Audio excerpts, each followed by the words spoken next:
Putra kelompok 9 ingin memperlihatkan hasil video produksi kami. Selamat menyaksikan.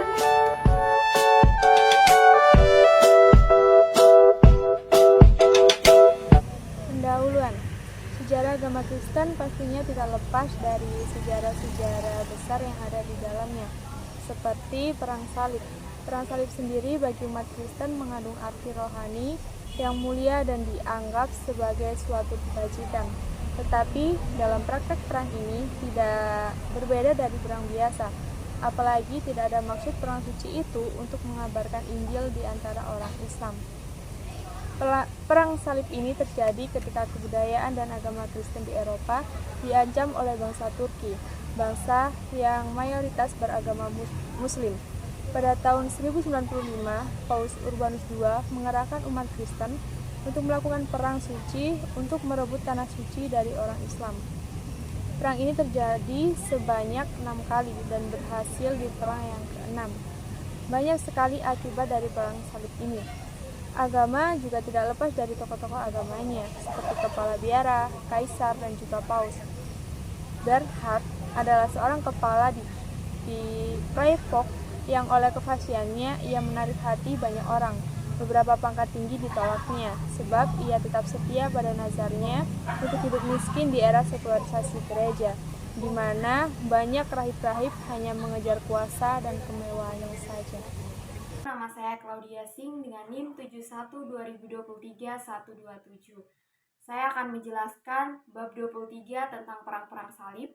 Yang pertama sebabnya, kira-kira pada tahun 1070, Palestina, Syria, dan Asia Kecil jatuh ke tangan orang Turki. Bangsa itu mengancam kebudayaan dan agama Kristen di Eropa. Orang-orang musafir Kristen yang pada saat itu ingin mengunjungi tempat-tempat suci sangat diganggu, bahkan disiksa oleh orang-orang Turki. Maka orang Kristen menyampaikan keberatan mereka kepada Paus, dan Kaisar Bizantium memohon pertolongan dari Barat. Hingga pada tahun 1095, umat Kristen dikerahkan oleh Paus Urbanus II untuk mengangkat perang suci buat merebut tanah suci dari bangsa Islam.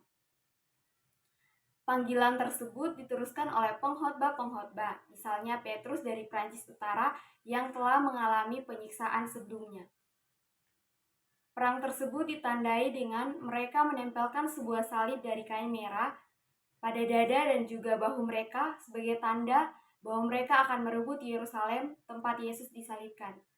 Banyak orang juga yang tergerak oleh motif-motif tertentu, yaitu penghapusan dosa dari Paus atau indulgensia.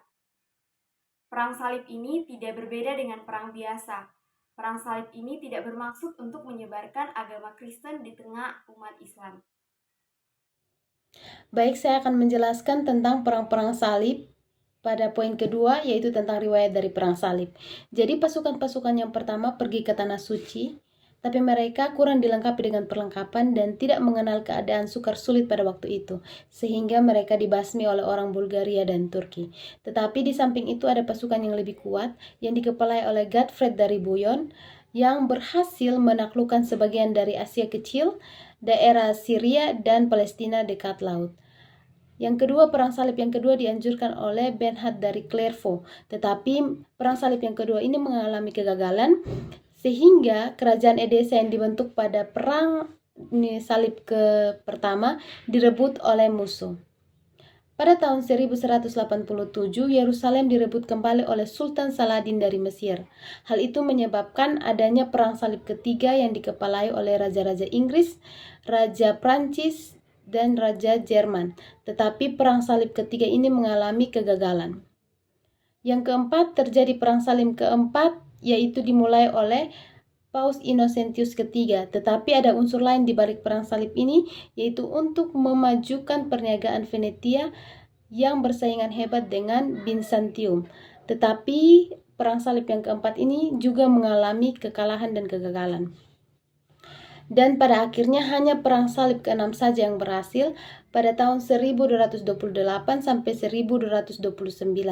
Tetapi pada tahun 1244 Yerusalem jatuh dalam tangan Islam dan akhirnya perang-perang salib dihentikan sesudah Bandar Akko direbut oleh orang Islam pada tahun 1291. Terima kasih. Oke, baik teman-teman, saya akan menjelaskan tentang babnya ke-24 tentang perang-perang salib. Tapi saya akan menjelaskan tentang poin pentingnya saja yang ada di bagian yang ketiga, yaitu tentang akibatnya. Dalam perang-perang salib ini mengakibatkan banyak hal seperti ketukan politik, umat Kristen menjadi lemah, sedangkan pihak Kristiani yang ada di dalam perang salib ini bertambah kuat dengan adanya kebudayaan, ilmu kesenian, sehingga perdagangan mulai timbul dengan cepatnya, teristimewa di Prancis dan di Italia. Dan saat itu juga perdagangan orang secara rohani dan gereja ini makin bertambah luas, sehingga ada yang mengasingkan keberadaan agama Kristen. Pada saat perang salib juga timbullah beberapa ordo kesatria yang menggabungkan cita-cita rahib dan kesatria. Yang paling tertua ialah ordo-ordo Johari dan Tempelir. Pada tahun 1190 dibentuk ordo Jerman dan mengalahkan dan mengasingkan daerah di sebelah timur negeri Jerman. Kelamaan ordo-ordo ini menjadi pasukan-pasukan pilihan yang langsung diperintah oleh Paus. Sekian dan terima kasih. Baik, di sini saya akan membahas bab 24, dan dari bab 24 ini saya akan mengambil 2 poin penting. Poin yang pertama itu Bernhard dari Clear Fox, yang kedua hidup Bernhard. Bernhard dari Clear Fox hidup pada saat pembaruan Cluny, di mana ketidakpuasan terhadap perkembangan gereja yang semakin sekularisasi dengan penekanan pada kekuasaan dan kemewahan daripada rohani. Yang kedua, hidup Bernhard. Pada akhir abad ke-11 di beberapa biara di Prancis muncul kritik yang sangat keras terhadap sekularisasi gereja yang mendorong pergerakan baru untuk menjalani kehidupan rohani dengan semangat duniawi. Baik, di sini saya akan menjelaskan yaitu tentang bab 24, yang dimana saya mengambil poin yang ketiga dan keempat. Nah, poin yang ketiga ini yaitu menceritakan tentang kesalehan baru, dan yang di poin yang keempat ini yaitu tentang Arnold dari Brescia. Oke, yang pertama yaitu tentang kesalehan baru. Jadi, Bernhard dari Clear Fox ini memainkan peran penting dalam perkembangan gerakan keagamaan yang dikenal sebagai kesalehan baru atau gereja mendalam. Gerakan ini menekankan pengalaman pribadi dalam kehidupan rohani, doa kontemplatif, dan penekanan pada kebijaksanaan Alkitab, yaitu kepatuhan terhadap ajaran Kristus. Mereka mengutamakan pemahaman langsung terhadap ajaran Kristus dalam Alkitab, menentang penafsiran gereja yang berlebihan, yang dimana terjadi penolakan terhadap kekuasaan gereja. Jadi, kesalehan baru ini menentang otoritas gereja yang kuat dan mendukung pemisahan antara gereja dan negara. Lalu, Arnold dari Brescia ini adalah seorang figur kontemporer Bernhard yang memiliki pandangan yang berbeda dalam hal reformasi gereja. Arnold lebih radikal dalam hubungannya untuk menghilangkan kekayaan gereja dan pengaruh politik di dalam gereja, yang dimana terjadi pemberontakan dan pengasingan. Lalu Arnold berupaya untuk menggulingkan atau mengusir pemerintah gereja dari Roma dan berakhir dengan pemberontakan yang gagal, yang dimana pada saat terjadinya kegagalan ini, maka dia diasingkan dari kota tersebut. Terima kasih. Baik, selanjutnya saya akan menjelaskan tentang puncak pemerintahan Paus. Di poinnya yang pertama, Frederik I di Barbarossa. Pada tahun 1152, Frederik diangkat menjadi Kaisar Romawi Suci yang kuat dan bijaksana, yang digelar di Barbarossa. Namun pada saat itu, ia tidak suka menerima perintah atau masukan dari Paus. Sehingga pada tahun 1177, Frederik mengakui atau mengangkat Alexander III sebagai Paus. Namun dalam pemerintahannya, ia sendiri yang mengambil alih menjadi kepala di gereja tersebut. Dan setelah Alexander III ini meninggal, kedudukan Frederik makin bertambah kuat. Dan dalam perang salib yang ketiga juga dilakukan oleh Frederik dari Barbarossa ini. Kedua, Innocentius III. Innocentius adalah seorang paus yang memimpin pada tahun 1198 dan sampai dengan tahun 1216. Innocentius dengan kebesarannya itu hanya dalam arti politik saja dan bukan dalam arti rohani.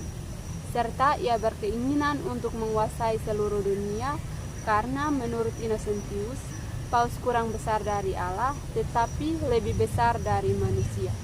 Dan ia juga mengakui bahwa ia bukan saja wali Petrus tetapi wali Kristus sendiri. Dan semua raja harus taat pada segala perintahnya. Sehingga Innocentius sangat ditakuti di mana-mana. Dalam perang salib yang keempat juga dianjurkan atau dilakukan oleh Innocentius ini dengan maksud menaklukkan Byzantium dan Kekaisaran Timur di bawah pemerintahannya, serta segala sekta diserangnya, sehingga banyak penganut sekta-sekta pada saat itu binasa. Baik, saya di sini akan menjelaskan tentang Konsili di Lateran yang ada pada bab 25 yang menjelaskan tentang puncak pemerintahan Paus. Jadi, Konsili di Lateran ini terjadi di Istana Paus yang berada di negara Roma. Ada 3 perkara yang ditetapkan dari konsili ini. Yang pertama yaitu tiap-tiap anggota gereja diwajibkan mengakui dosanya di hadapan imam, sekurang-kurangnya yaitu 1 tahun untuk beroleh pengampunan absolusi atas nama Kristus.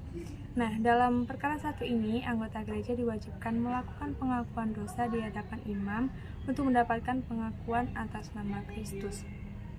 Itu yang pertama. Dan yang kedua yaitu odo-odo rahib yang baru hanya boleh didirikan dengan izin Paus. Dan yang terakhir yaitu dogma transubstansi disahkan dengan resmi. Menurut ajaran ini, yang harus dipercayai sebagai kebenaran ilahi ialah bahwa dalam misa, zat atau substansi roti dan anggur berubah menjadi tubuh dan darah Kristus yang sungguh-sungguh. Namun, anggapan Agustinus yang bersifat rohani tentang rahasia perjanjian kudus ini tetaplah disangkal dan ditolak dalam gereja Roma. Mulai pada saat itu juga, Paus diakui selaku satu-satunya penguasa di dalam gereja. Dialah pengurus dan hakim yang tertinggi. Namun, Paus menyalahgunakan status jabatan ini. Mereka melakukan hal yang seharusnya tidak mereka lakukan. Baik, jadi selanjutnya saya akan menjelaskan poin keempat dari puncak pemerintahan Paus, yaitu Frederik II. Pada tahun 1215 menjadi saat kemunduran kuasa Paus. Pada tahun itu, Innocentius mengurus supaya takhta Jerman diberikan kepada Frederik II. Namun Frederik tidak suka mematuhi perintah Paus, sehingga Paus mulai merebut kembali kuasa. Dan terjadi pengucilan dan kutuk resmi dipakai oleh Paus sebagai senjatanya. Pada saat itu Frederik terlalu bebas pikiran dan pendiriannya terhadap perkara-perkara rohani, sehingga ia kurang mengindahkan agama Kristen. Baik, yang menjadi kesimpulan kami dari materi kami adalah kita dapat memahami bahwa proses perkabaran Injil dan perkembangan gereja tidak terlepas dari hambatan dan tantangan. Bahkan terjadi perang-perang salib di mana pada waktu itu Yerusalem dan Tanah Suci jatuh ke tangan Turki yang mayoritas penduduk Muslim, di mana proses salib itu terjadi karena mereka ingin mempertahankan dan merebut kembali apa yang menjadi hak atau milik mereka. Pada saat itu juga kerohanian juga terabaikan dan golongan rahib makin diduniawikan. Paus yang seharusnya menjadi representatif bagi gereja malah menempatkan dirinya sebagai penguasa dalam gereja, sehingga pada saat itu gereja tidak berperan sepenuhnya. Baik, yang menjadi tanggapan kritis dari materi kami adalah pada dasarnya peran gereja adalah untuk memberi kedamaian, mempererat persatuan, menjunjung tinggi kasih, serta menjadi wadah untuk menyelesaikan konflik dan pertikaian di antara jemaat. Namun, pada konteks saat itu, gereja bertolak belakang dengan peran gereja yang seharusnya, di mana gereja lebih mendukung atau menambah kekuatan bagi Paus, sehingga menambah kehancuran pada saat itu. Terima kasih.